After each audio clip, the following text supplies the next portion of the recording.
All right, I want to officially welcome you all to this year's Digital Broadband Migration Conference.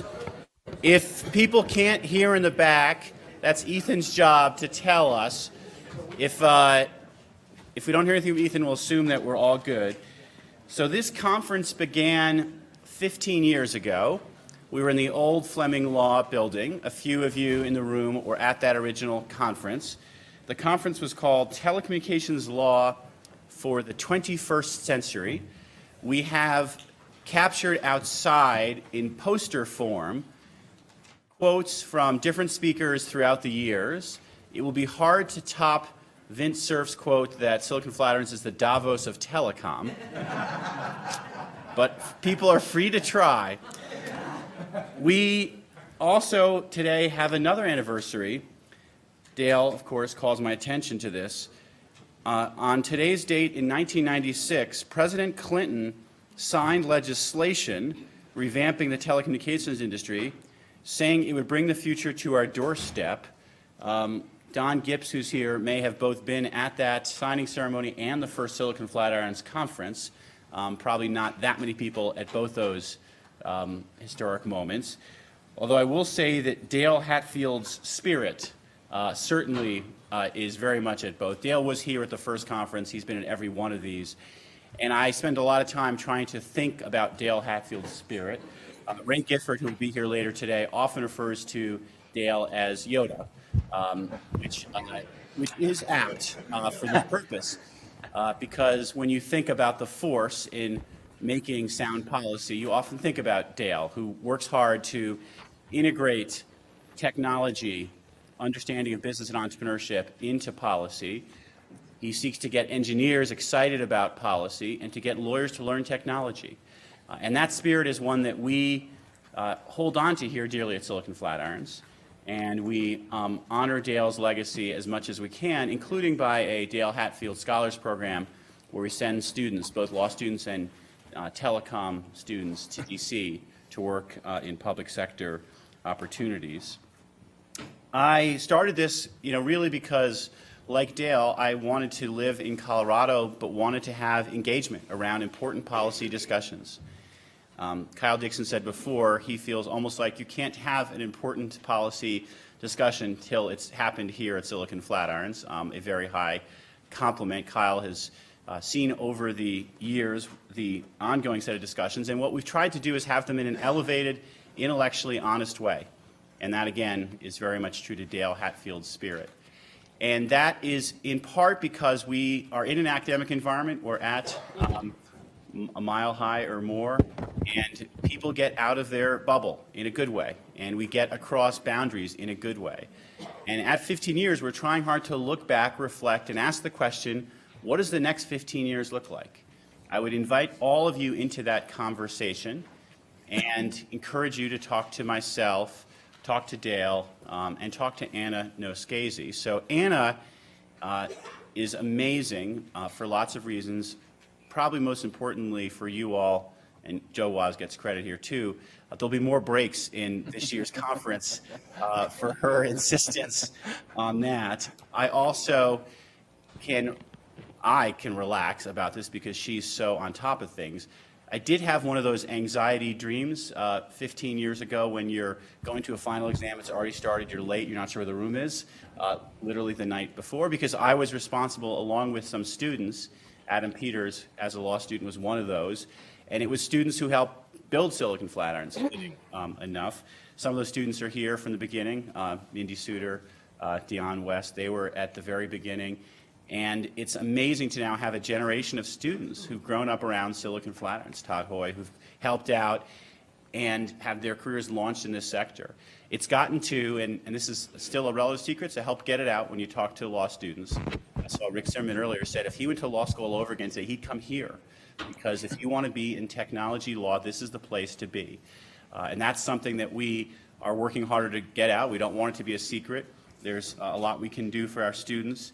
The rule here, which I think Paul Ohm has called the wiser rule, is that when any panel ends and we go to the questions, the first question goes to a student.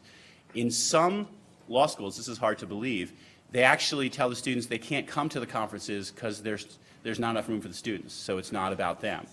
Here it's the inverse. It's all about the students. And the students who run the journal, the Colorado Journal on Technology Law, are actually here. You'll hear from the incoming editor-in-chief, that's Jolie. You'll hear from the outgoing editor-in-chief, that's Ethan. You can see the issue out there. They'll capture this proceedings, and they've done that for most of the last 15 years. But also I encourage is during the breaks, so here's the price of more breaks, is talk to students. A lot of them are really looking to learn from you, to understand the field better, and it's a great opportunity. So 2 more things I want to mention, then I'll turn over to Paul. First is Silicon Flatirons, in addition to the world that you all know and love around technology policy that this conference captures, has actually been increasingly engaged around innovation and entrepreneurship in exciting and impactful ways. I would really encourage all of you to get that 15-year annual report retrospective, look at that. It's been interesting to see the intersections between entrepreneurship and innovation and technology policy. There are not many centers here around the world that do both of them, and we find the two fit together extremely well. Obviously, for some people, they know us in one world, others in another world, but both exist side by side.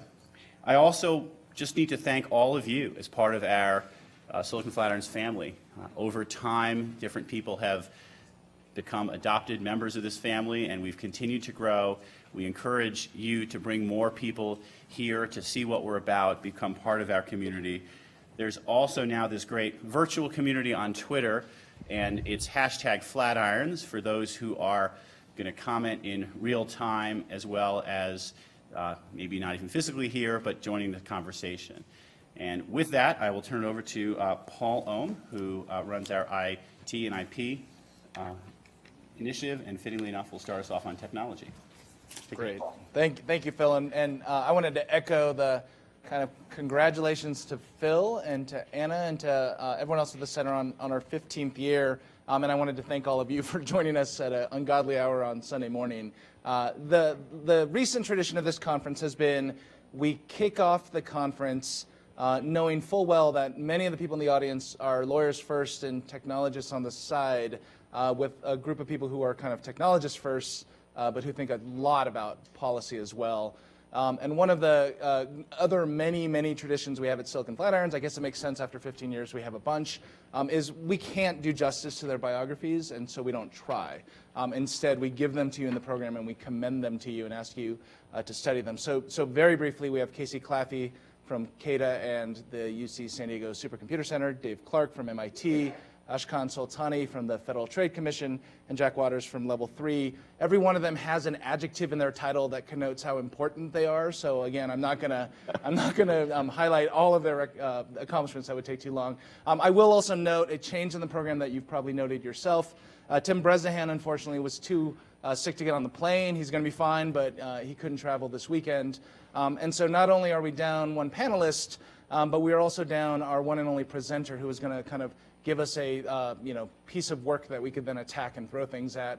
So I'm happy to say that instead Casey Claffy has agreed to be that person. And so I really thank Casey. She literally found out she was doing this at about 8 p.m. last night to lead us off. And then my thanks also, of course, go to Dave Clark, who you'll hear from later this afternoon. I had no hesitation saying, yes, more Dave Clark at a conference is always a good thing. So thank you, Dave, for joining us. But without further ado, we're going to start with a talk from KC, and then we're going to open it up amongst us to a broader conversation, and then to all of you to ask questions as well. So, KC. Use this mic up here? Yeah. And I'm sorry, but we don't have a monitor, so you're going to have to turn around. Yeah, I was figuring maybe I'd go. Move your chairs, sit in the audience if you need to. Should I leave it like that, or should I? Whatever you want to do, that looks fine. Yeah. Well, I don't have a mouse up here, so it's going to be like that. And then does this work? Or? No. Okay, so I'll just use the hanger. So, yes, I'm Casey Claffy. My background is graduate school in computer science, but long-standing interest in policy. Had there been a Department of Internet Science or Internet Engineering 25 years ago, I would have done that instead, but there wasn't, and there still isn't. So computer science is a decent underpinning for trying to study Internet technology embedded in this very complicated economic and political ecosystem. So this is the title of the session that Paul picked, not quite going to be what I talk about, but we'll see. Maybe you think it will be.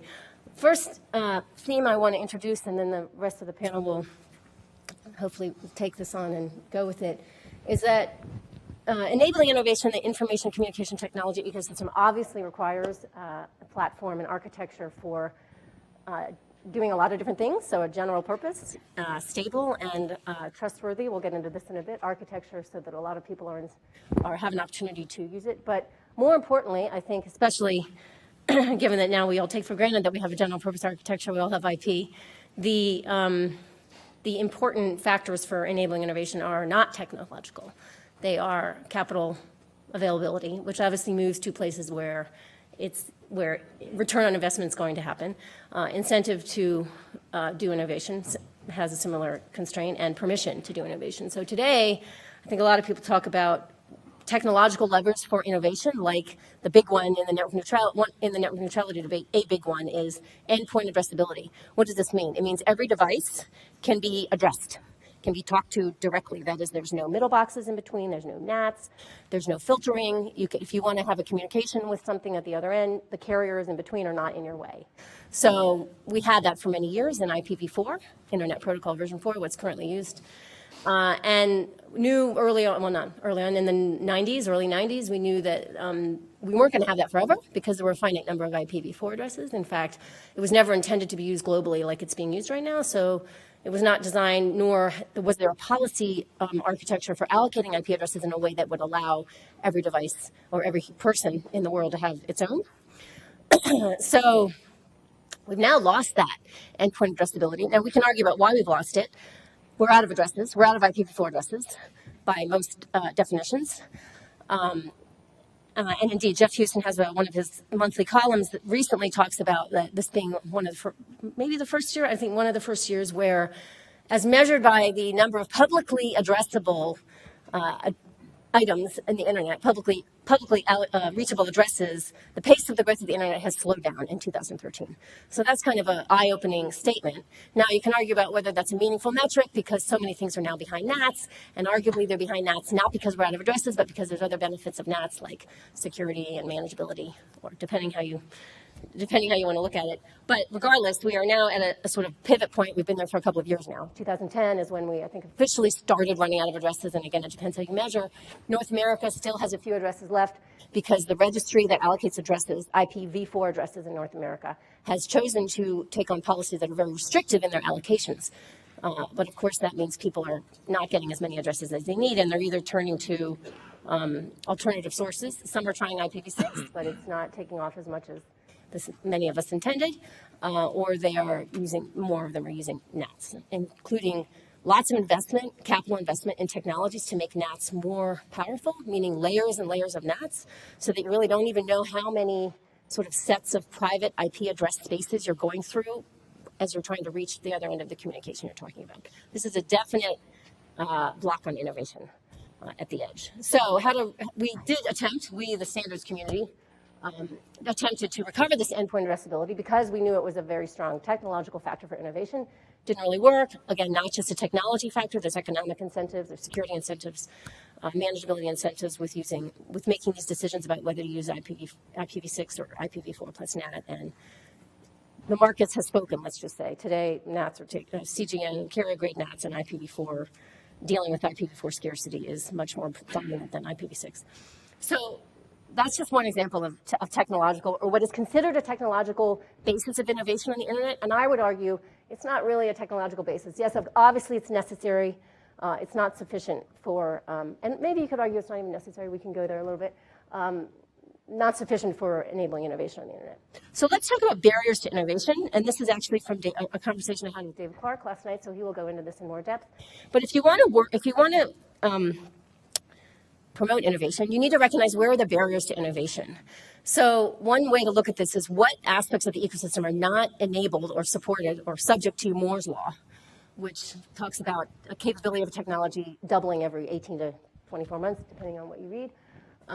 So here's some examples. Network architecture, cost of construction, battery performance is a technological one up here, human brain capability, ability to process information, advertising revenue, and David will talk about that, spectrum capacity regulation, and security and trust, which again are the last one is fundamental vulnerabilities in the current network architecture, and yet fixing the vulnerabilities is not only going to be possible with technological solutions. They're mostly economic, policy, ownership issues, and security problems in the internet today, although rooted in fundamental network architecture vulnerabilities, and I can go into some detail there. Let's talk about business architecture innovations too. Again, people often consider something a technological innovation, when I would say it's really a business architecture innovation that's using technology. So big example in the ecosystem right now are private IP-based interconnected platforms. If you haven't heard about them yet, they are all the rage. It's where most of the innovation is happening in the core of the internet right now. What is it? It means carriers are free to build networks that are IP networks, internet protocol, same protocols as the public internet. They're not the public internet. They are private. So you can use them with the permission of the carriers, and the carriers can make agreements as they're connecting these private IP networks that the public internet doesn't support, like quality of service support. So these platforms support a range of specialized services right now and a range of pricing models. Good news, because some of these services cannot be supported on the public internet, including voice, if you want high quality voice, reliable voice. Also provide higher returns on capital investment, which the commodity transit internet does not so much. However, the downside is that it potentially leaves the public internet at risk, because if indeed the high rate of return on investment and the innovation is happening in the specialized services private IP network platform, where does that leave the internet in terms of investment and thus capability in the future? So there's a scenario called the dirt road scenario, which is you stop investing in the public internet because all your return is happening over here in the private IP platform. We see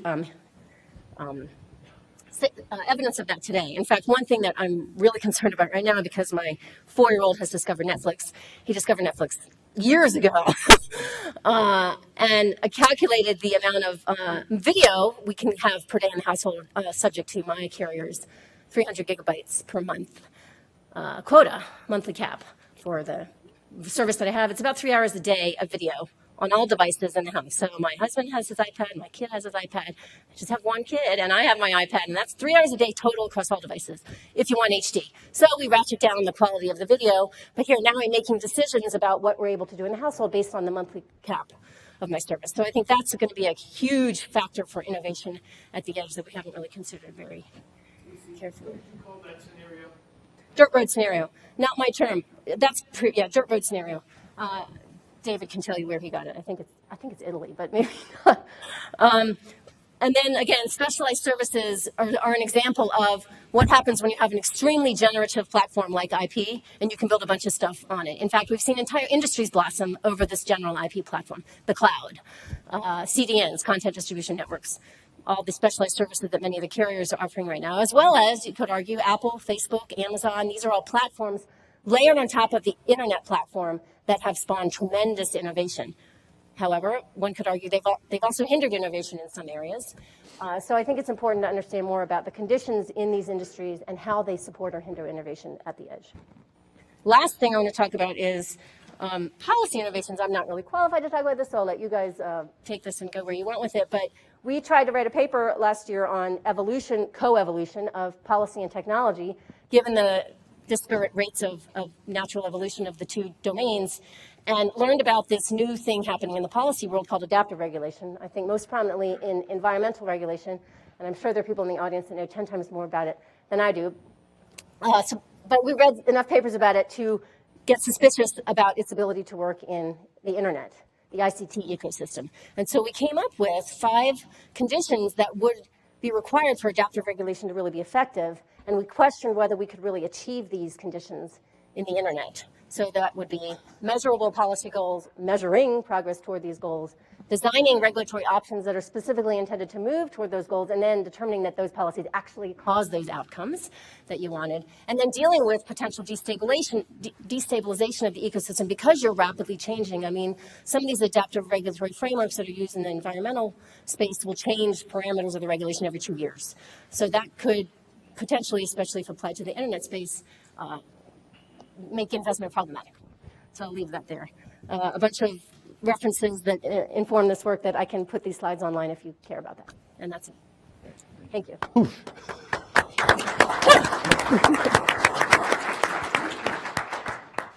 So if I may, I'm going to put this slide back up, barriers to innovation, because Casey has already called out Dave Clark as kind of one of the people coming up with this list. And, you know, I think we could do probably nothing more than go through this list. But rather than do that, I'm going to give it to you, Dave, to highlight one or two of the things on this list that you really want us to focus on, not necessarily because it's the most important, but because you think there's something to talk about.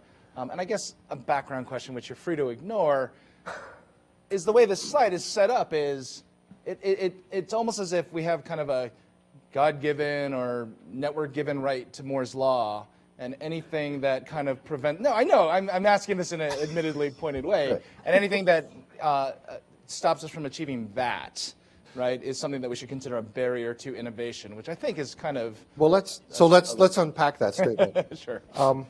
It's clear that one of the reasons the ICT space is so exciting for innovation is that as long as Moore's Law holds, about every 5 years, the underlying capability of your technology increases by a factor of 10. Now, that is not anything but a law of economics. There's no law of physics there. Gordon Moore was not saying anything about physics. What he was saying was very clear. What he said is, if you invest to improve your technology at that rate, you will maximize your return on investment. If you really push your engineers to go faster than that, the product won't get into the marketplace fast enough. They won't have used up the old product, and so you won't make the maximum return. And if you wait 5 years to improve your capability by a factor of 2, then a lot of bottled up innovation that would have otherwise justified investment in new technology remains bottled up. So when people talk about reducing the rate of Moore's Law, or Moore's Law is going to slow down, or the death of Moore's Law, they're alternating between a prediction that somehow we're going to run out of physics. And they've been predicting the death of Moore's Law in 10 years for about 25 years now. And the other is that somehow the economics of the situation are going to change, and you don't get the return on investment. But there was another wonderful quote in this space, and you can tell when this was done by the names in it, which is, Grove giveth and Gates taketh away. And what he was getting at is that the reason that it's really, that you are compelled to throw away your old laptop and buy a new one is because the operating system got bigger and more bloated and had more features, and actually you sort of like the features, so you throw your laptop out. And if the innovators ever stopped producing stuff that consumed all that, then you wouldn't want to buy it, and then the silicon industry would die, and then the whole economy would go in a hole. So there's this amazing cycle here in which people like Intel are committed to the assumption that somebody will invent something that uses up all the capacity, so you have to buy the new laptop so that they can get the return on investment from having made the chips twice as fast. And it's a fascinating ecosystem that spins around. But the reason this list fascinates me is that whenever you see everything improving by a factor of 10 every 5 years, if you focus on the things that aren't, it's possible that those are going to turn out to be barriers. Now, you may be able to work around them. I love batteries because when I was a kid, we had these, I'm fairly old, right? We had these crappy lead zinc batteries, and they corroded through, and then you had to throw the flashlight out, and I remember washing goo out of the inside. If at that point we had managed to put batteries on a Moore law curve in terms of energy density, that is to say how many megajoules per kilogram you get, if we had put batteries on a Moore's law curve in 1950, the energy density of batteries today would be that of antimatter annihilation. Which is to say you could take the mass in the battery, run E equals mc squared on it, and get all of it out. None of this crappy atomic bombs that are like 1% efficient or something like that. And you get all this radioactive lead. Of course, they wouldn't let you take it on an airplane. So, you wouldn't need to. Pardon me? You wouldn't need to. You wouldn't need to. But the point is, all of a sudden, we're focused on this question of, well, everybody's going mobile, but the batteries aren't getting 10 times as good every 5 years. And so all of a sudden, it's all about energy efficiency. And there's a whole thing something that all of a sudden, oh my God, that's what we're worried about. We thought we were worried about this or that or the other thing. Another thing I put in this list, which obviously, we are not getting 10 times as good I wish I could. But, information overload, my brain is not 10 times as better every 5 years. And by the way, spectrum. Go to Washington, whine for some more spectrum. Why make it twice as much?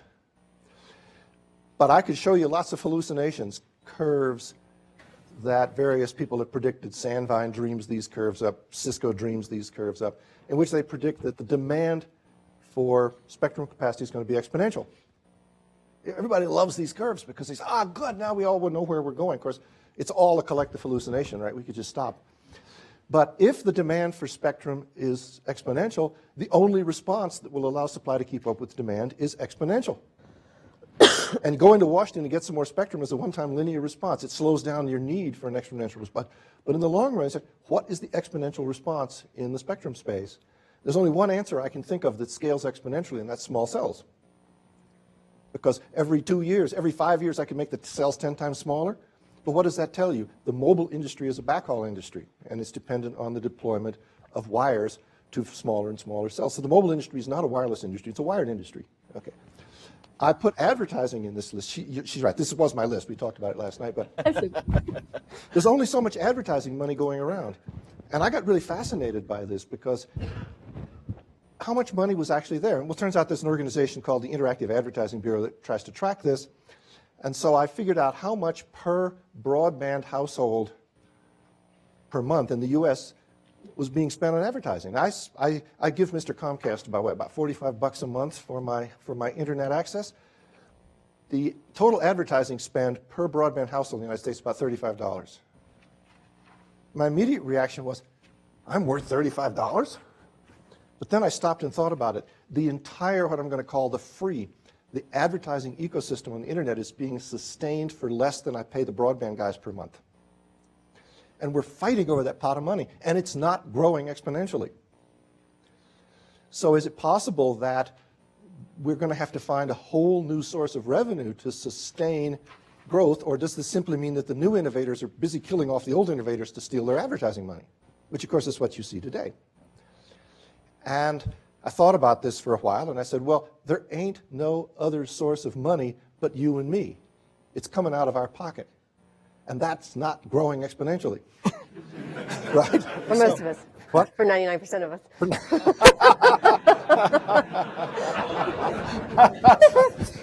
Right. So I think each of these factors here, and we'll get back to security later, but I think security is a huge issue in this space. These are things that could really be the sore thumb that a broad class of activity simply stumbles over.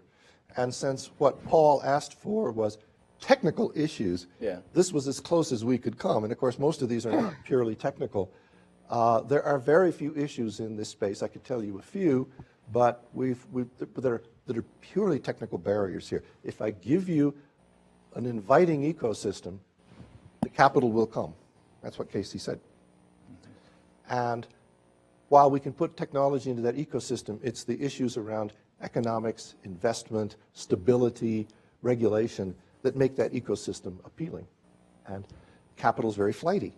It will come to a space like that, or it will run away from a space like that.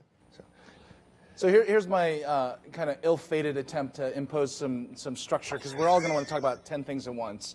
I want to ask the rest of the panelists to kind of respond to Dave and KC. I want to kind of table for later. Ashkan, I know you want to say some things on data security. Let's make that round 2. Jack, I know you have some things to respond to about private IP, which let's make that round 3.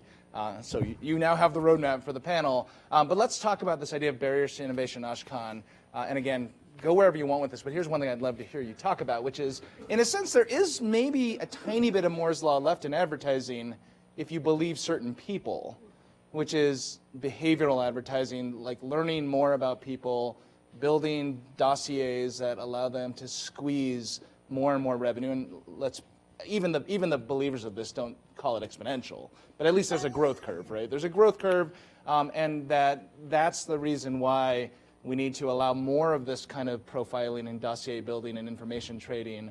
And it's not the right time to impose things such as privacy regulation, which would tamp down these growth curves. So Ashkan, I know you've thought a lot about privacy generally, and then again, just respond generally to the 2 things you've heard there.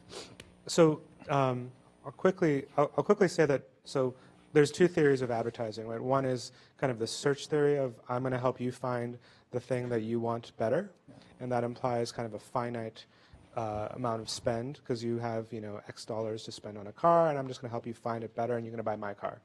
The other theory is that you didn't realize you needed a car, and I'm going to generate demand for you to purchase a car, and suddenly you realize that it's the thing that you'd never realized you needed, and I'm now generating more. And even in that case, I would still argue that Dave has read here, in the sense that there's going to be a finite number of kind of disposable income or spend that I have as an individual, regardless of how advertising works. And so to that degree, I would say it's not exponential, it's finite. And I would also say that there is still a lot of debate about whether... Yeah, speak up a little. There's still... Maybe turn to the audience, it'll help there's them. still a But he's big... got a mic on. Yeah, sorry. There's still a big debate as to kind of the incremental value add of behavioral versus contextual, and that's a whole debate that we can go down. And you know, one thing that, you know, to your point of policy regulation and kind of this iterative policy regulation, I think more data and more numbers as to what exactly that is. You know, how much of what's the delta of value add for doing behavioral advertising versus contextual traditional advertising, and how does that impact privacy? I think that's a really important question that we want more information about, and there's some ongoing work in this space. Kind of just to step back to your question about innovation and what are the factors for innovation, and we've kind of talked about this a little bit. I just want to kind of, I absolutely think that one of the key factors for innovation in this space is trust, is absolutely trust. And trust could mean a number of things. It could mean security, it could mean stability, it could mean transparency. And if we look back, it wasn't so long ago when you had carriers that would not trust foreign devices. They would not trust users to bring their own devices to connect to the network. This was initially in the copper line space, and we see this also in the wireless space. And we saw this world where carriers were worried that these devices would disrupt the network or cause outages for other people. And now we kind of see a little bit of the tables turn. We see users not trusting the network. We're essentially not sure about how the algorithms underlying the network are operating or potentially discriminating against. And it's not just the network. We see it on search providers. We see it on a variety of spaces where people don't trust the stability or security or essentially ethics integrity of the underlying network that they initially signed up for. And I think without that trust, without that ability to know what you're buying, what you're getting into, what a consumer is or a network is actually interconnecting with, we're not going to be able to reliably build on top of that and make significant investments, because before we know it, the algorithms underneath might change to our disadvantage.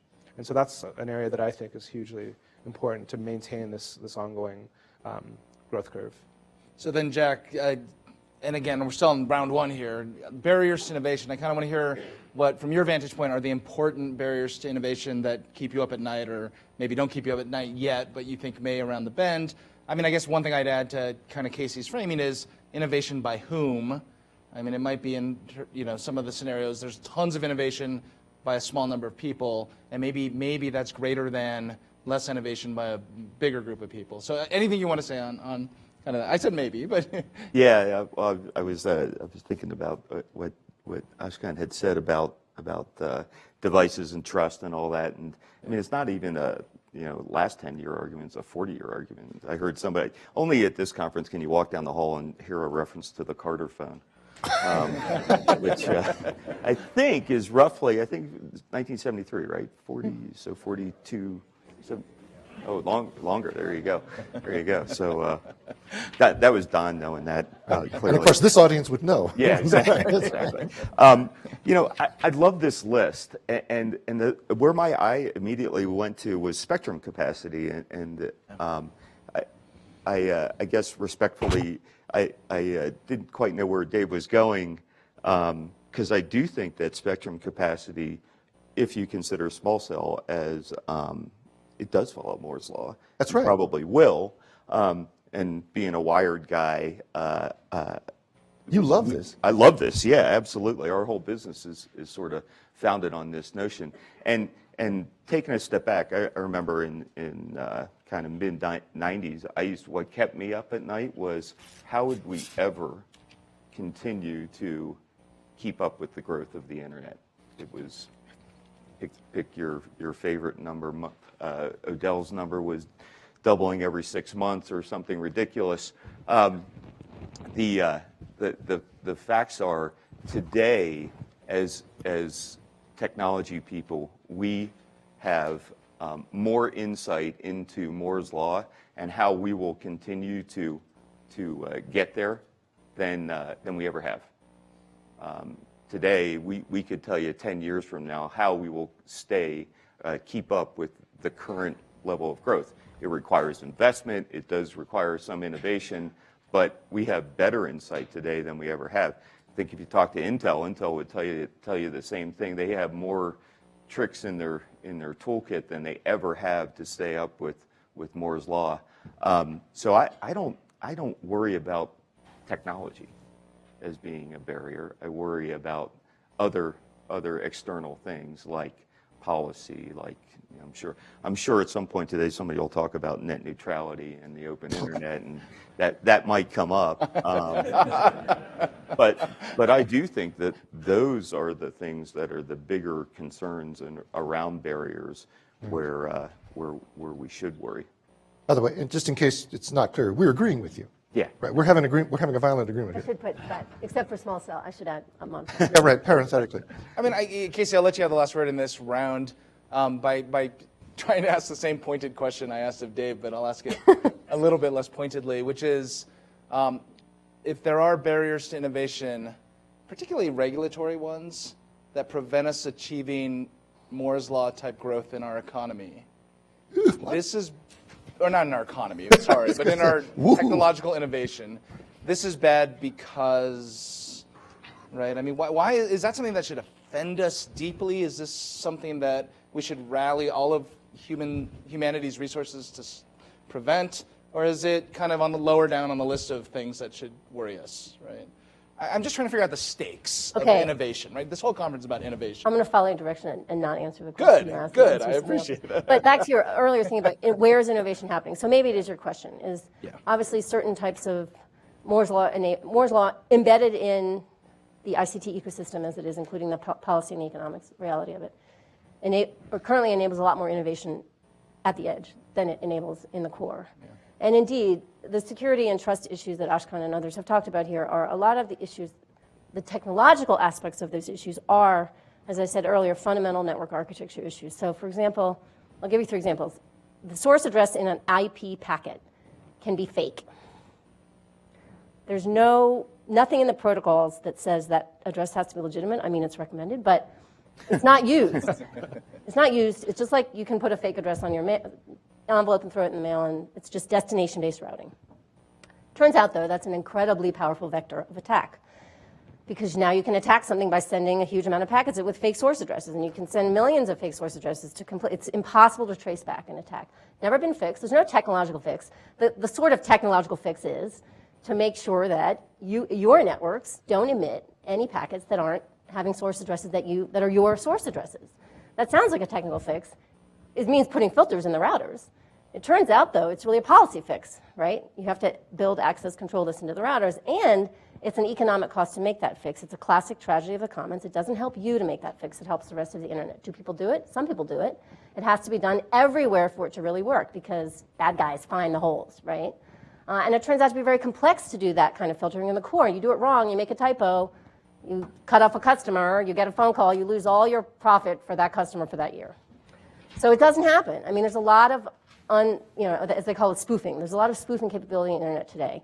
It's a technological vulnerability in the architecture, because the architecture was not designed to be used for global telecommunication systems. It was designed for a government-sponsored, trusted environment. And now we can't fix it easily.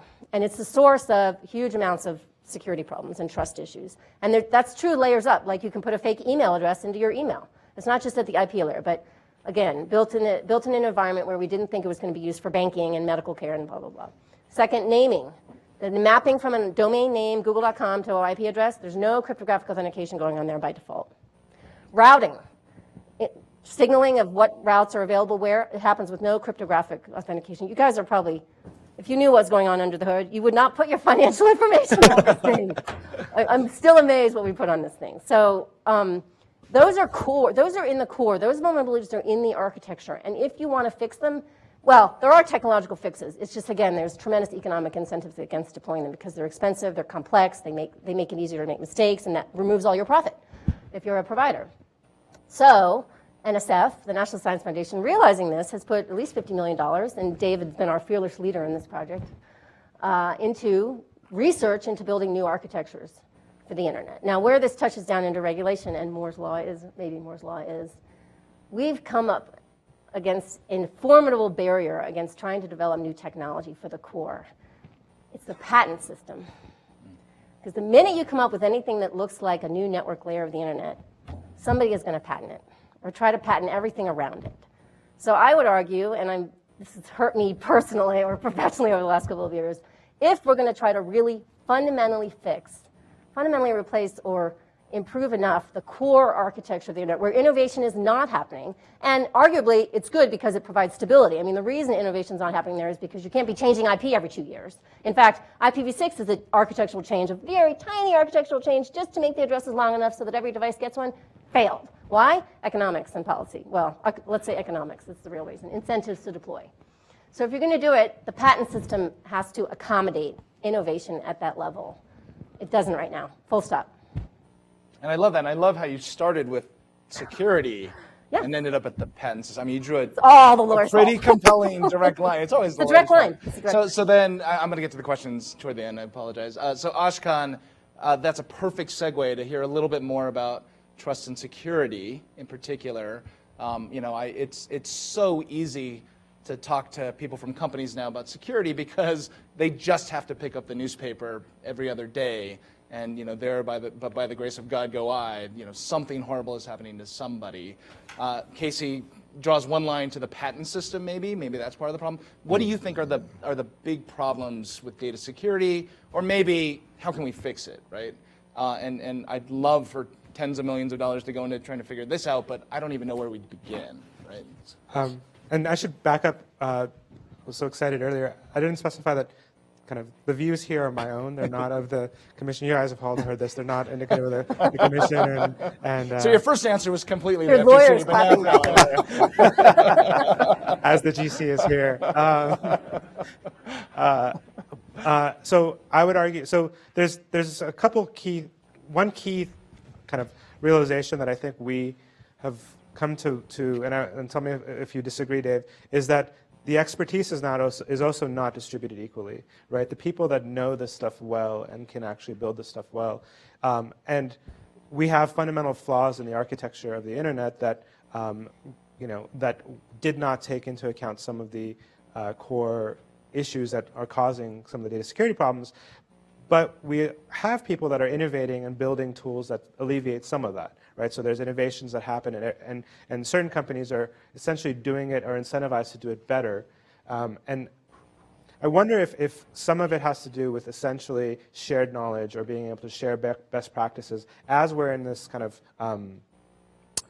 temporary period where we're essentially going from 10 years ago where we're somewhat reluctant on what we put online to now where we have federal agencies, governments, individuals, banks, everyone putting their information online. In that gap, while we try to button up some of these holes, what I wonder is if there's not enough shared knowledge and shared expertise, where you have certain people that are really good at either defending or exploiting, and other people that are just new entrants that come into the space that don't necessarily see those holes and kind of put things online and effectively inadvertently cause a lot of risk.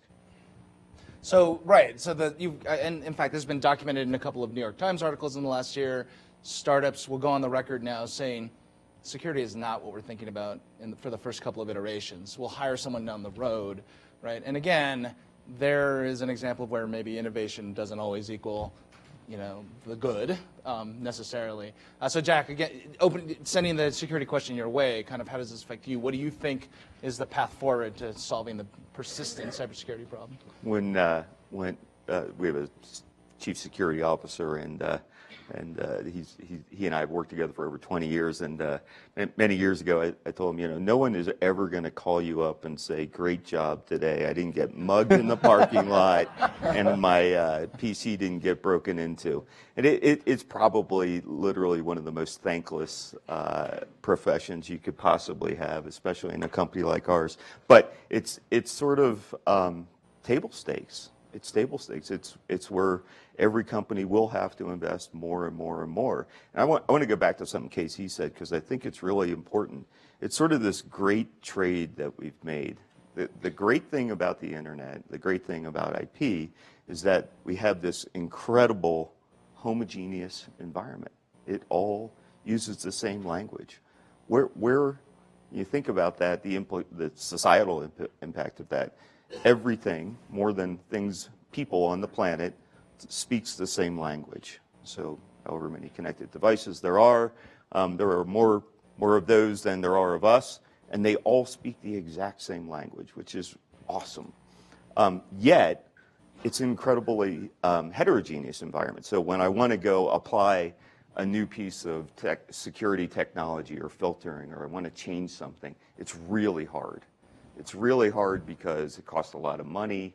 There may not be a financial incentive in place. There may not be anything more than it's for the good of the internet, which now that I'm a capitalist, I don't feel as much anymore. But but I mean, in all seriousness, it's this crazy environment where you have great, this awesome piece of infrastructure that talks the same language, yet it's really hard to ever find all of the incentive to go and make investments across the whole piece of infrastructure.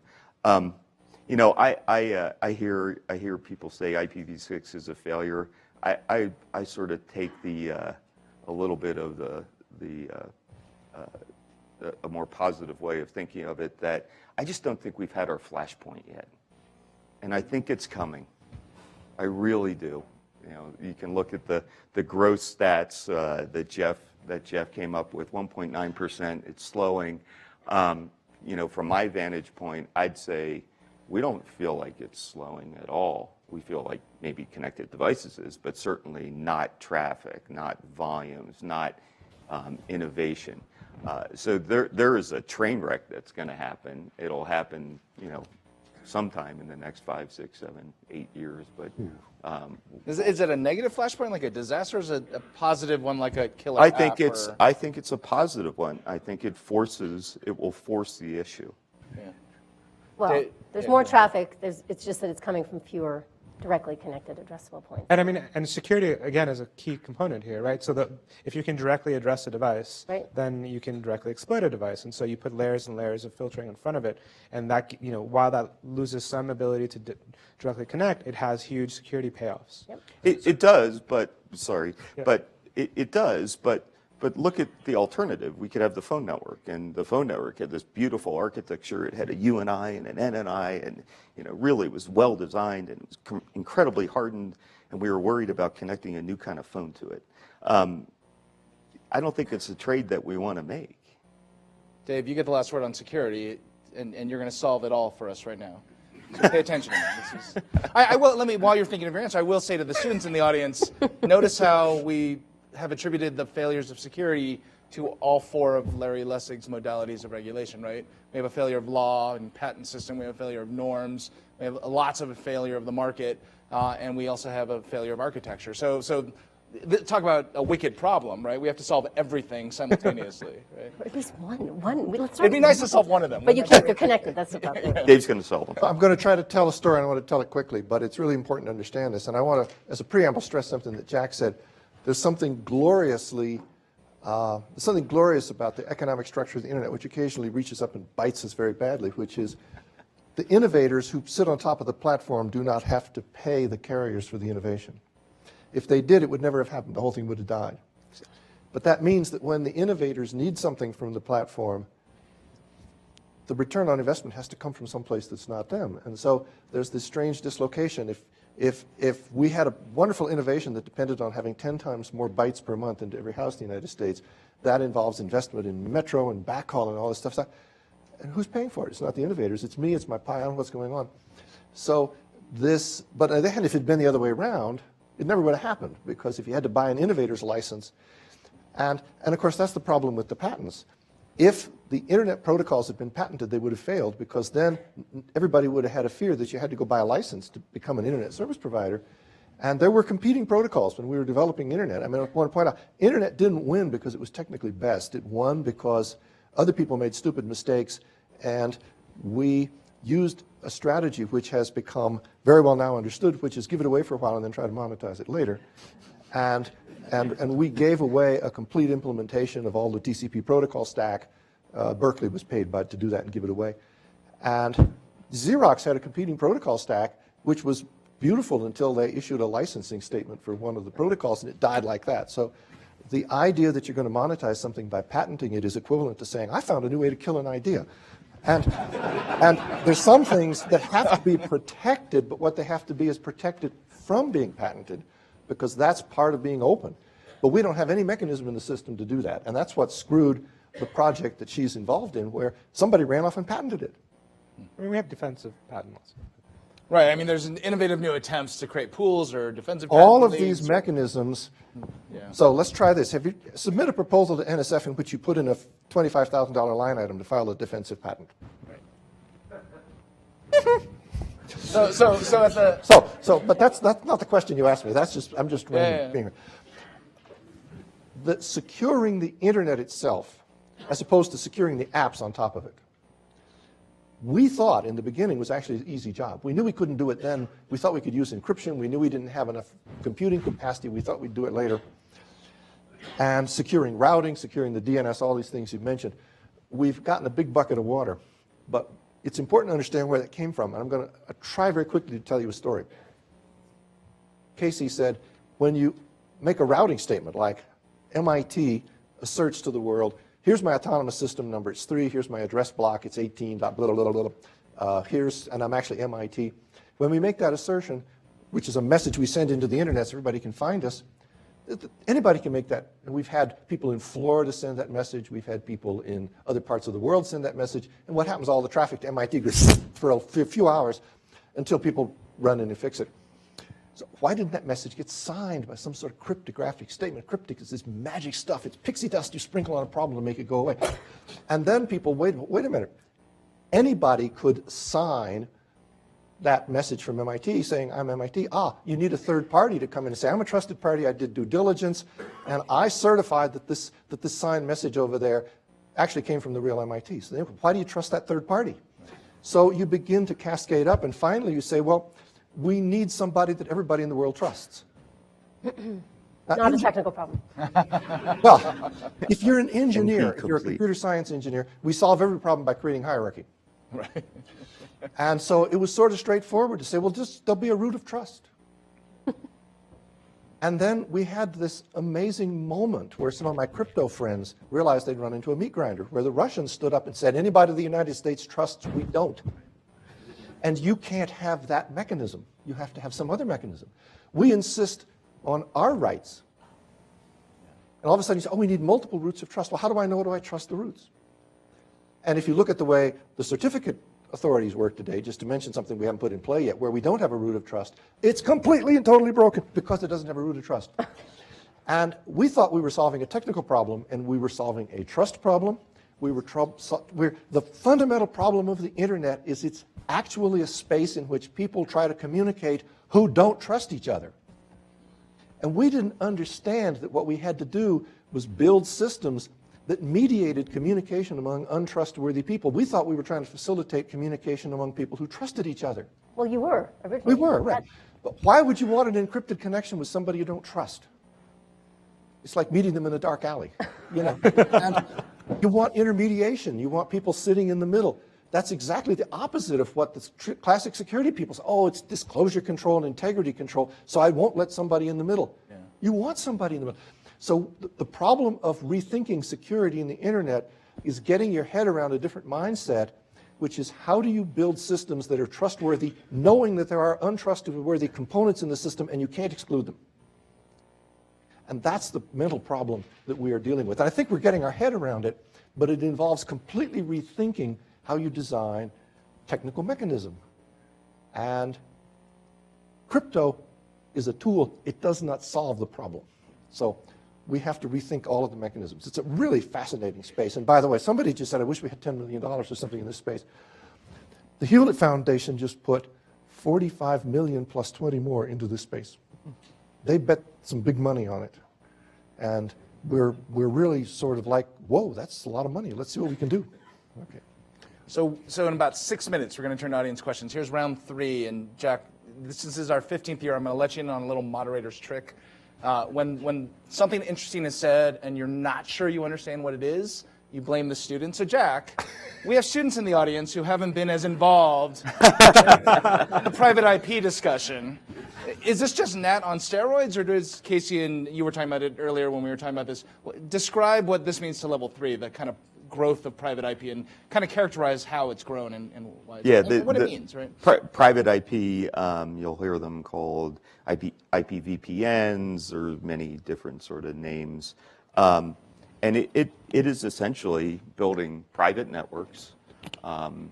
They can have the same address space, which is kind of cool. They can, completely overlap. They don't have to talk to each other. They can talk to each other. And generally speaking, it's used in corporate data networking. So a corporation has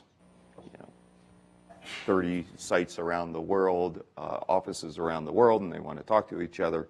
And they employ a private IP network, one that we sell or many others sell.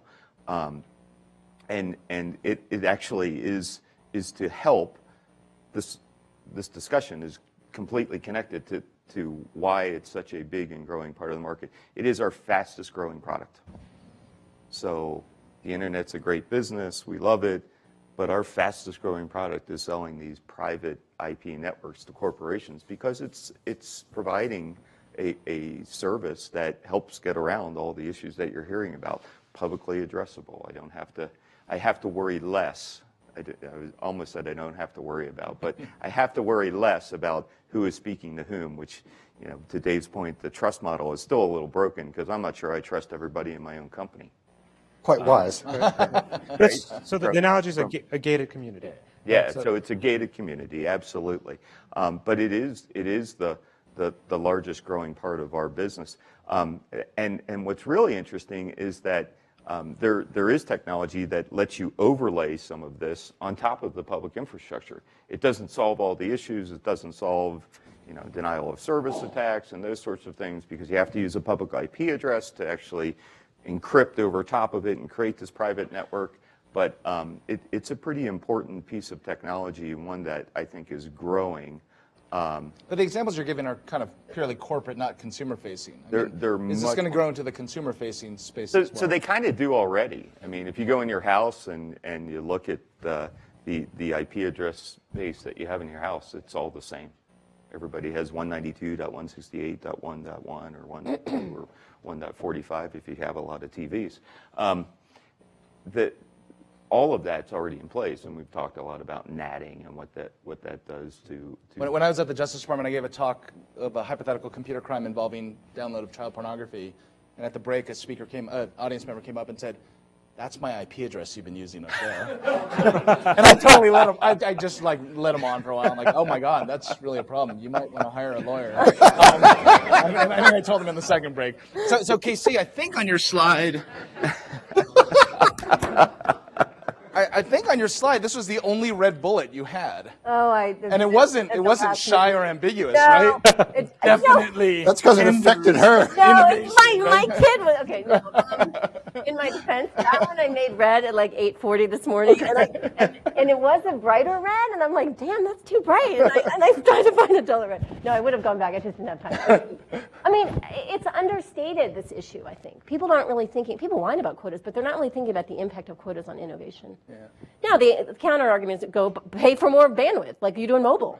But, excuse me, the mobile is where innovation is really hindered because you're paying per bit. And I'm one of the, I guess, old guard who has the AT&T Unlimited thing. And I listen to people complain about they went over quota and so they had to charge for it. And I'm just thinking, that's terrible. We have to fix that. Anyway. Dave, any thoughts on this? On the kind of rise spread of private IP? So let me give you an example of a place where I think private IP networks should reach out to the consumer or to the residents. Yeah. And to me, it's an obvious thing to do. And I don't know why the access ISPs aren't doing this. There's all this bitching about the fact that we've put control systems for what generically critical infrastructure, electric grid, water supply, the systems that control this are called SCADA systems. And a lot of operators of those systems have put those networks on the internet because it means they can have people run these systems from their homes. You know, why would you ever attach a SCADA system to the internet? It's for convenience, right? But the only people who are supposed to use it are your employees. So why aren't we putting them on a VPN? Just reaches out to the home, you know. If you're controlling the New York City power grid, your employees are probably not in Oshkosh. So the VPN's sort of local to the area. Put the VPN into the employee's home. This is a product you can sell for another $40 a month because the power company would pay for it. You give them a $400 computer and you only hook it to that net so it never gets contaminated with viruses. There are things that just don't need to be on the internet because the whole point is they don't scale to global proportion.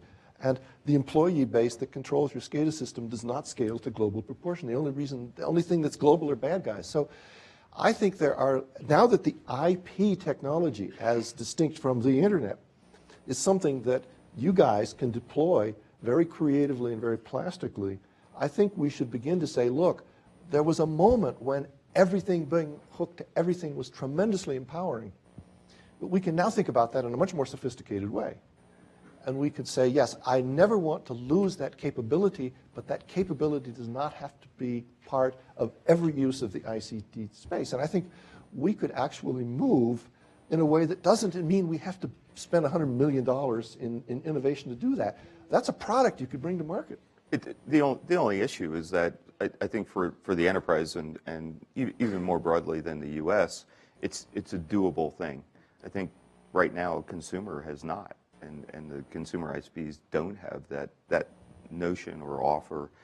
It's not impossible to build, but they're offering telephony over IP technology that's not hooked to the current internet, right? I mean, if you buy voice over IP is not voice over the internet, right? SCADA seems like such low-hanging fruit here, right? Well- right? And maybe we need a regulatory nudge, but why it seems crazy that you could have a SCADA system and not have a VPN. I mean, I'm actually startled that we actually have a lot of these not in a VPN. Right? We're not talking about a really heavyweight technical fix here. So three real small observations. So we already have kind of some people refer to this as balkanization as well. They're basically cut up blocks that are not publicly accessible. Iran, the entire country of Iran, is basically its own private network, right? The government networks are basically the pipe is clean and kind of protected in some way.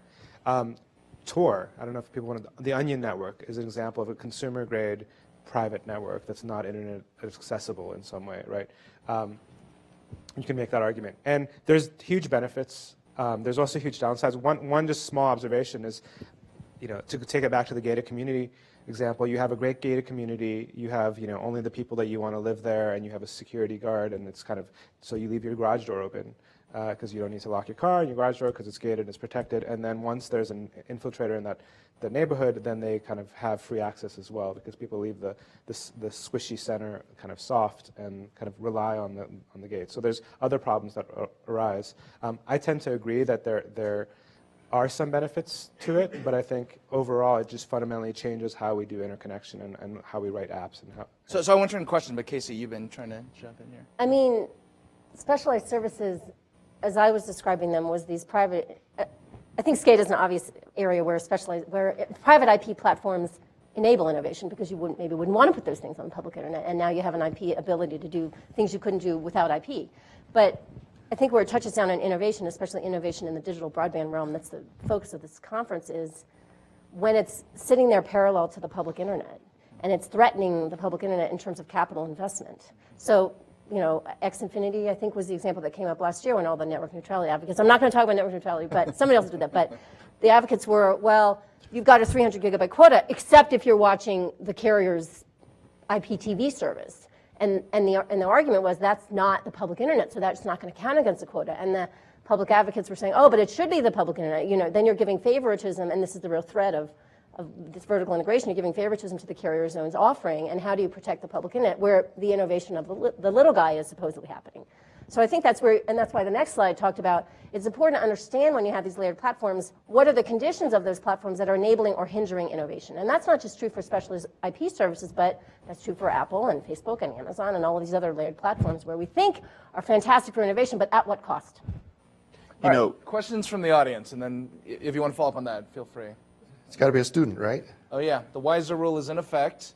It's He'll call on you. It's 10 a.m. on a Sunday Oh, morning. calling you. I only recognize a few people, and actually one of them looks really nervous right now. Oh, there's the hand. And wait for the microphone, please. We have a streaming webcast of this as well. So my question is, if there's one security flaw that you could fix on the global internet, what would it be? Yeah, interesting question. What's the one fix? Source You're address- given a magic wand. Source addressing? Source address validation, absolutely. Source address with crypto all the way down. With- I was going to talk some- about best practices to try to move people toward these things that would fix security. There's an item called BCP 38, Best Current Practice 38. I think it's 25 years old, at least 20 years old. Source address validation. Everybody should make sure no IP addresses leave your network that are not fake. Still waiting. Say what again? BCP 38, source address validation, meaning every IP address that leaves your network should be an IP address that you are responsible for, that you own in today's parlance, but you're not supposed to own IP addresses until very recently.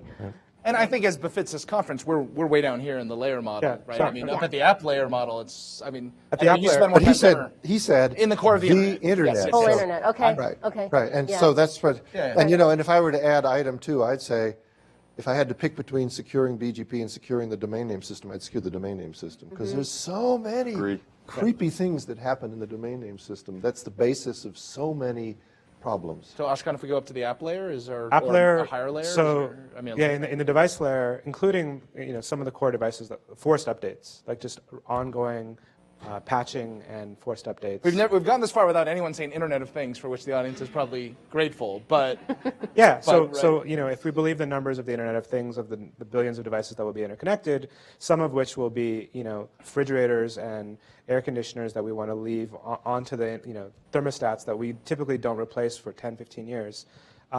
Question is, what happens when they are out of warranty and they're still going to be connected to the Internet? But if they don't receive a product update, there will then be a point not only to attack my own network, but to attack Paul's network or cause harm to others. Mr. Moderator, sir, may I scare everybody in the room? oh, of course, that's your job. You have one of these things in your house now. It's called a home router. Oh, God. Here we go. The home router is a little device which is made out of one chip, some chewing gum, and a prayer. It's engineered, it's cost engineered to be as cheap as possible. It plugs into your modem, either your cable modem or your fiber modem or your DSL modem on one side, and it plugs into your home network on the other side. Inside, it runs Unix, probably BSD. These get these devices from Netgear, Links. Linksys, that's right. They all have the same stuff inside. It's a Unix system that basically does a very simple packet forwarding job. It's fairly sophisticated. They run a lot of code in it. The Unix system in there is probably 5 years old, which means to attack that, you don't have to find a new vulnerability. You can go online and find any vulnerability that's been patched in Unix in the last 5 years, and then go use it to attack that box.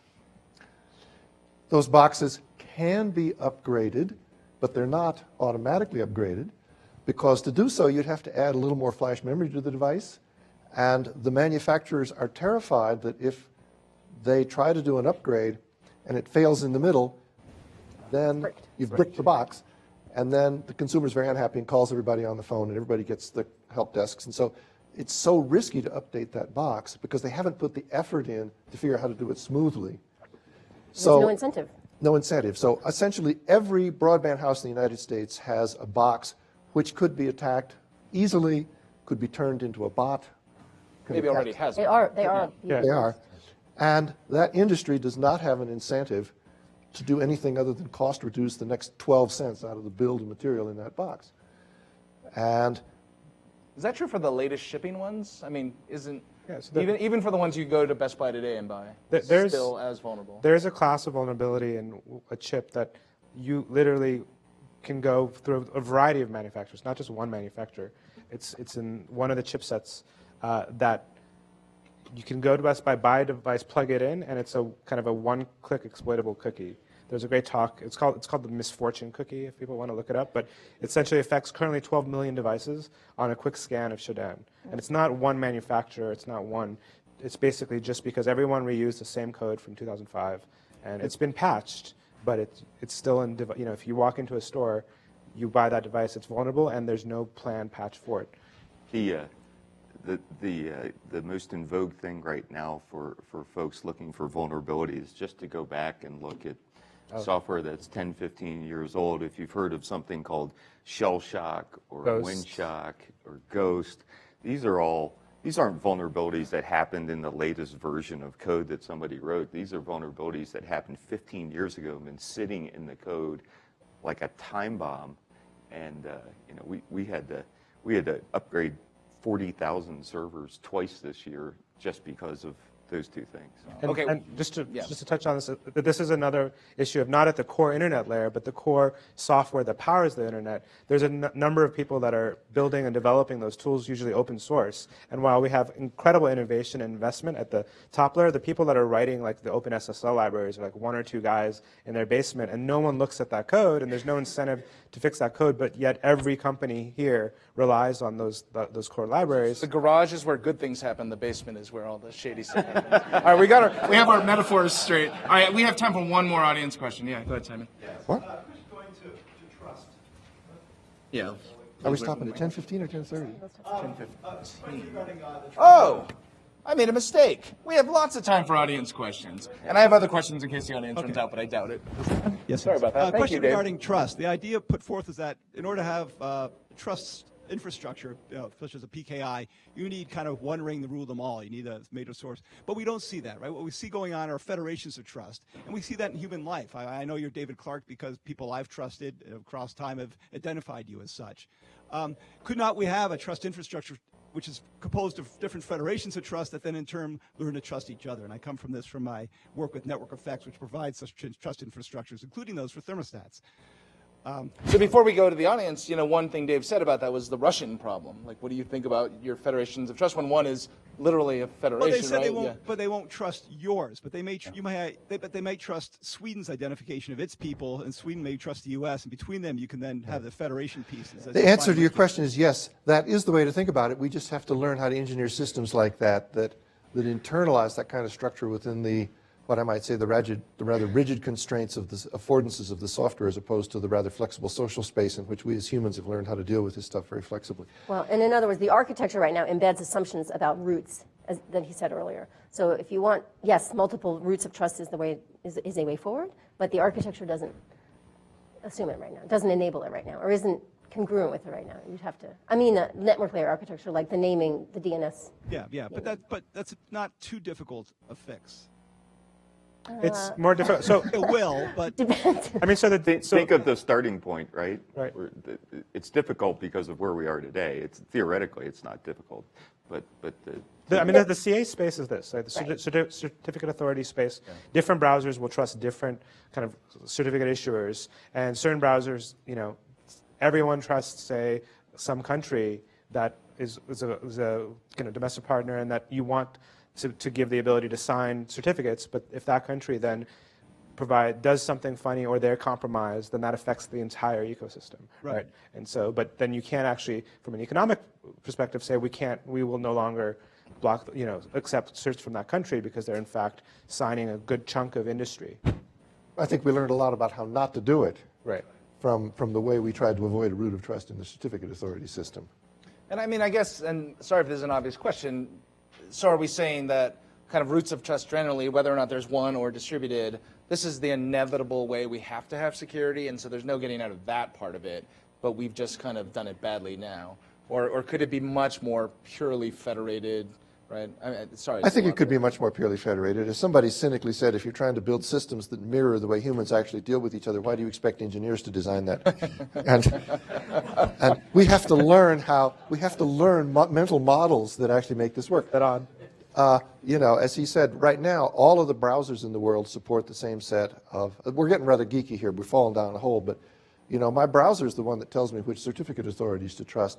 There are a lot of certificate authorities out there which, to the best of my authority, I have never once gone to. Why does my browser tell me in the United States that I should trust the Turkish second-level security authorities? I probably never go there, and if I do, I wouldn't mind a warning on my screen saying, you've gone to a different part of the world. Did you mean to go to a different part of the world? Did you know you're going to a different part of the world? Do you really want to proceed on anyway? And maybe the answer is yes, but at least I've given you a slight warning. Okay. But the CA ecosystem is another example, like the home router ecosystem, where it's sort of a race to the bottom because there's enough CAs out there that it's a very competitive industry, and you get money per CA you get, per certificate you hand out. You don't get money per security issue you've saved, right? So if it were, it's the people who get the certificates that are paying the CA system. If it were, I know somebody recently suggested this at another conference I was at, if it were the users that were paying the CA system for not getting compromised, you might see a different incentive structure in play. But right now, it's thousands of CA systems, thousands of certificate authority CAs, not hard to become one, and tremendous incentive to just hand out CAs. Not Just really an operations and governance issue as right. opposed to a Not a technical issue. But it's an example of, okay, what happens in the real world when you try multiple roots of trust to the extreme. And so we're, you know. As I said, we learned a lot. Yeah. Right. Next question. Yes, up here.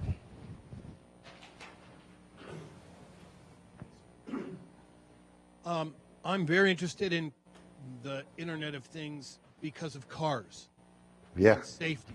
And wondered if there's anything about that you can say, what you foresee. And I don't, this is one of the things I've really been wanting to ask since I saw the slide. This notion of the human brain capability and attention span being not subject to Moore's law. an obstacle, Yeah. something to slow things down. I wondered, what do you foresee in that regard? So there's two good questions in there. It also, for those playing buzz phrase bingo, might lead someone to say the word singularity, which I would then drop the mic and walk Right, off. yeah, right. So let's start with, and it ties to your SCADA point, right? So SCADA security. Can I risk say writ something large. slightly optimistic? Yeah, sure. And not just cars, medical devices, other things. Well, the medical. So don't be optimistic anymore. Yeah, no, go ahead. Say your Well, optimistic thing first. I was visiting General Motors, and there's a whole architecture of networks in cars, which is called vehicle to vehicle, V to V or V to anything, and the cars talk to each other and they say things like, well, I'm coming from the west toward this intersection, and this guy says, well, I'm coming from the south toward this intersection, and the cars negotiate about whether they should stop. And I had this amazing reaction that this could be horribly contaminated, and I asked them to explain their security architecture, and I was afraid they were going to say, well, we'll get to that next year, and they didn't. They said and they told me the experts they'd hired, and they're really good experts, and they explained to me how they were going to try to make this work. Now, do they have it right? I can't tell you, but did they think about security did they try to bake it in from the beginning? They did. I'm sure there'll be vulnerabilities, I'm sure there'll be issues, but they actually were thinking from the very beginning. They understood that if that system could be corrupted, that the whole thing would fail in the marketplace, just completely and totally. The first time two cars ran into each other because some 12-year-old kid went out and patched the signals from a traffic light, because these things can talk to traffic lights, and so you don't actually have to have the lights. I mean, this is a little dodgy, but there's CMU's actually come up with something where the light is actually just a heads-up thing that's projected on your windshield, and you don't have to install the lights. It's much cheaper because there's no lights. The cars just talk to each other. And you can imagine, as soon as somebody hacks that, and two cars, into the whole thing. So yes, they were taking security really hard in the design of the vehicle-to-vehicle stuff. So that's an optimistic statement. Medical devices, no. I get within 10 feet of you, and you have an implanted defibrillator, I can kill you. I put your heart into atrial fibrillation. That's known. Go ahead and kill the optimism. Well, You're not going to die, and you might die in a car, but not because of the car. Well, the obvious answer is, if I'm 10 feet from you, isn't it just easier to shoot you? I Yeah, think there's that.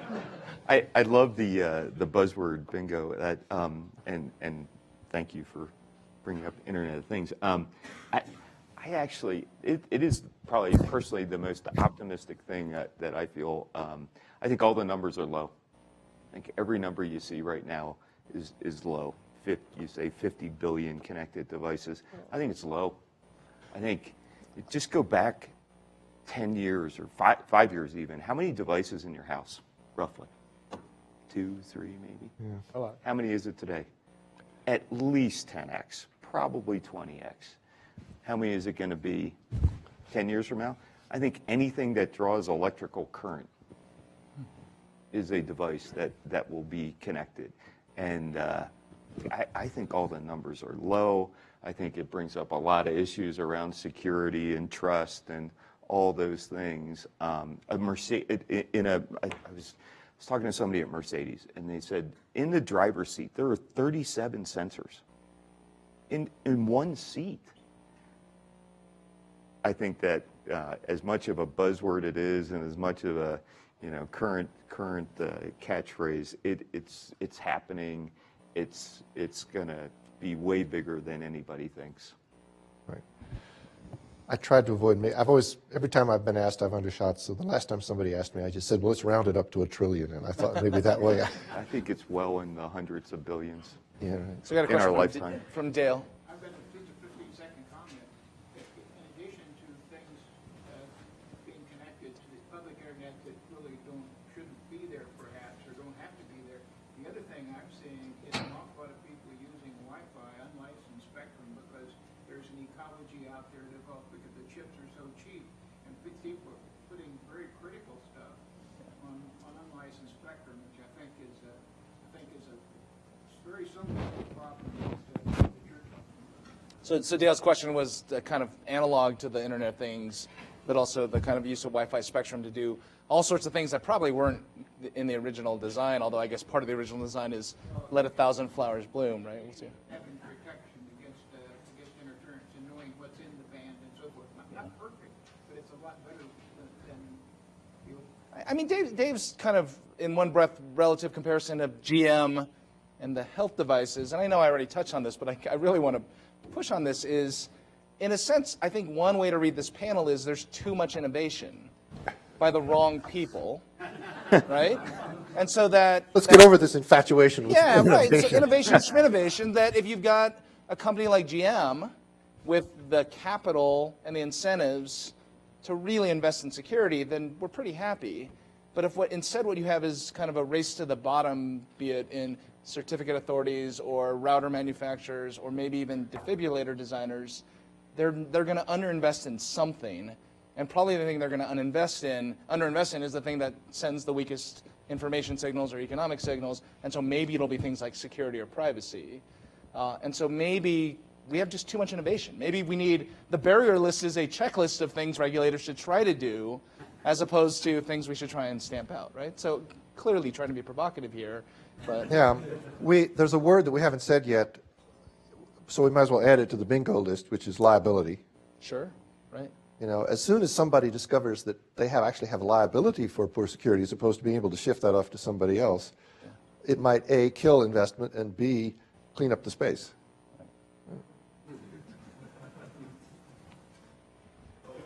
Wow. Well, you said liability in front of Right, me. liability. What have Four you people done? raised their hands up, and Mark Cooper was one of them. That got it. That did it. Hang on, the microphone's right. Mike, wait, Mark. Wait.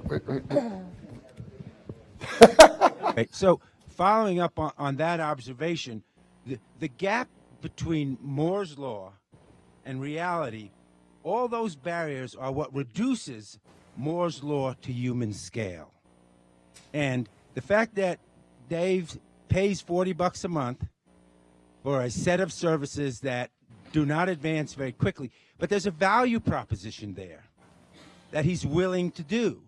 The security problem has not run into the end of the value proposition. People are still willing to go out and do stuff because they're getting value back. And so for me, the real question is, it's wonderful that all the engineers worry that things aren't moving as fast as Moore's law, and they keep trying, but it is not a flaw in the system that we have these other issues that reduce that speed of change to human scale. And let me give you a simple observation. A generation is 20 years.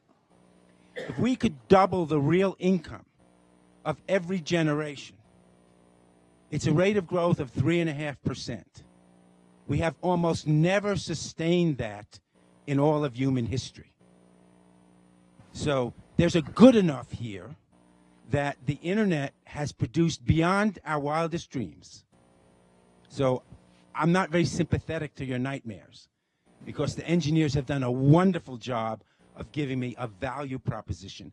And the barriers are important, and we need to work on them.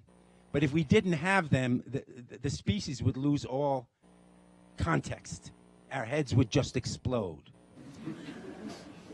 And I think you're speaking literally, not just metaphorically. So 10 years ago at this conference, and he's pictured on one of those posters, Jerry Kang, who was my mentor in law school, stood up here and gave a really interesting and I think slightly different for Silicon Valley Iron speech, where he said, it shouldn't just be about economic efficiency at the end of the day, right? And so let me turn this into a technology question. Do engineers think that way ever? Obviously, way? the answer Which is way? yes.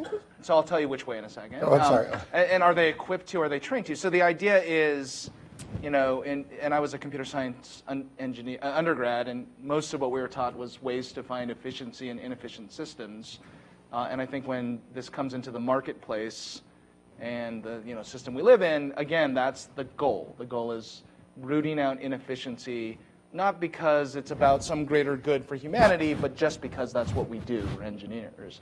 Are engineers wired properly to take some other, to borrow some legal theory, some capabilities approach that says, it should be about happiness, or it should be about human flourishing, or it should be about reducing poverty. Like, these are the things engineers should work toward. And when they get together and talk at their academic conferences, the first question shouldn't be, well, why is it? I can think of a more efficient way. It can be, I can think of a way to maximize human flourishing that your system doesn't do currently.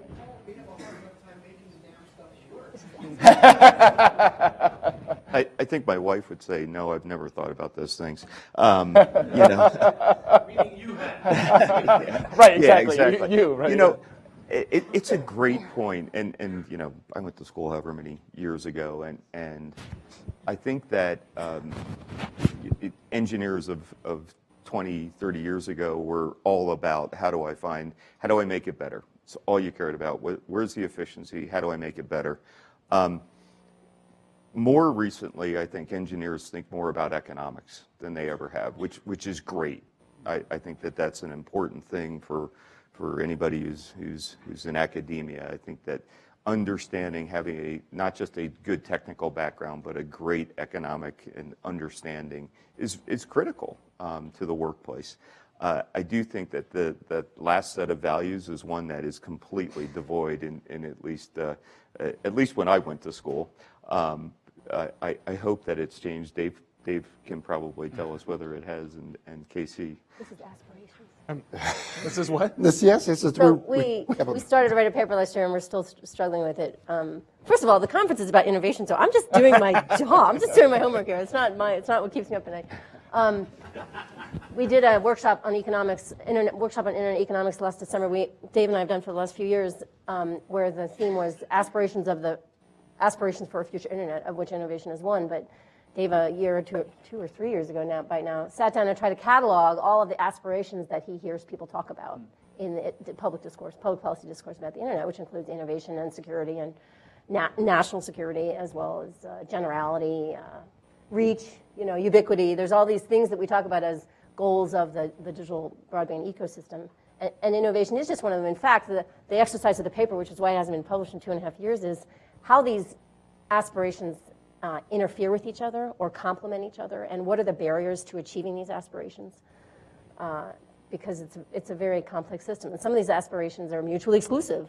Most of them not. Most of them just maybe compete for capital or attention or priorities in people's minds. But it's a big, big picture, and innovation is just one small piece of it. I'd like very quickly to respond to the way you reframed Mark's statement into a question.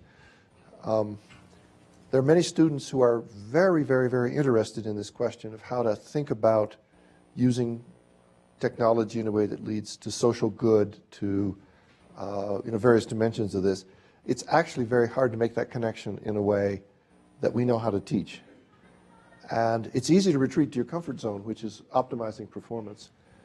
And I think the students are actually very excited by anybody who can learn how to think about these questions, and they'd like to do it, but we don't yet know what it means to teach that material. We're still trying to sort that out. So, but it's absolute, the students are putting that issue on the table. There's no doubt about it. They're not saying, I just want to cut code. I want to understand, how's this going to make the world better? And help me learn how to think about that in a structured way. And that's I don't quite know how to make that jump yet.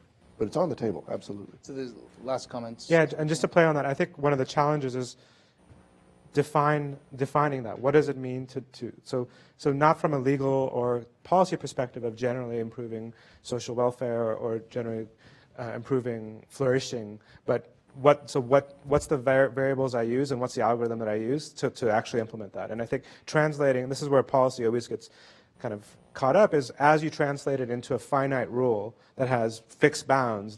So we in policy and in society allow for a lot of gray areas and a lot of kind of areas where it's not perfect, and it's hard to do that in an algorithm. It's hard to code that unless we want to do non-deterministic kind of stuff. Jack, last thought for the panel? I think Dave was going to make a. Dave, last No, thought? I was just saying, go back to this list Yeah, of we things didn't that Casey put up, which is, if you actually are trying to make progress by turning regulatory knobs, you have a bunch of serious challenges. One of them is, can I devise the right knob to turn? And the second one is, well, I turned it.